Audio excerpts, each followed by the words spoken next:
అడవిలో ఎన్ని జంతువులున్నా సింహాని యొక్క ప్రత్యేకత సింహానిదే. కెన్యా అడవులను ఏలిన స్కార్ఫేస్ ఈ పేరు ఒక ప్రత్యేకమైనది.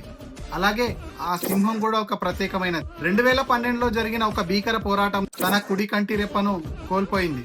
ఆ గాయమే దీనికి స్కార్ఫేస్ అనే పేరు తెచ్చింది. ఈ సింహం సాధారణమైంది కాదు. తన జీవితంలో ఏకంగా 400లకు పైగా హైనాలను, అలాగే ఎన్నో హిప్పోలను, అలాగే తన ప్రత్యర్థి సింహాలను ఒంటరిగా ఎదుర్కొని తరిమికొట్టింది. ప్రపంచవ్యాప్తంగా ఉన్న ఎందరో వైల్డ్ లైఫ్ ఫోటోగ్రాఫర్స్ కి ఇదొక సెలబ్రిటీ. రోజులో ఒక్కసారైనా కనిపిస్తే చాలు అనుకునేవారు. దీని ఒక్క గర్జనకు మాసాయి మారా అడవులు వణికిపోయి సామాన్యంగా సింహాలు 10 సంవత్సరాల కంటే ఎక్కువగా బ్రతకవు. ఈ సింహం 14 ఏళ్ల వయసులో 2021లో ఎన్నో పోరాటాలు చేసి మాసాయి మారా అడవుల్లోనే ఒక రారాజుగా వెలిగిన ఈ సింహం అనూహ్యంగా 2021లో మరణించింది.